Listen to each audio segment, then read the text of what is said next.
Hello friends, welcome back to one more mini vlog. ఈరోజు అయితే ఖుషి వాళ్ళ స్కూల్లో వాళ్ళ ఫ్రెండ్ది బర్త్డే అంట, ఒక అబ్బాయిది. సో ఆ అబ్బాయి బర్త్డే సెలబ్రేట్ చేశారు. వాళ్ళ పేరెంట్స్ వచ్చేసి అక్కడ ఉన్న పిల్లలందరికీ గిఫ్ట్ ఇచ్చారు తన బర్త్డేకి. సో వాళ్ళు ఏం గిఫ్ట్ ఇచ్చారో చూద్దాము.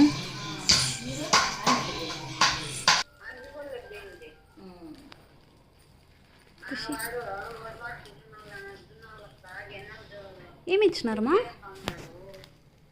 ఏమేమి ఇచ్చినారు చూపి, చూద్దాం ఏమేమి ఇచ్చినారు. ఏంది డార్క్ ఫ్యాంటసీ, ఇది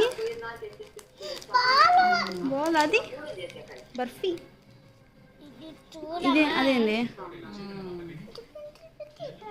పెన్సిల్ పెట్టి అనేది షార్ప్నర్.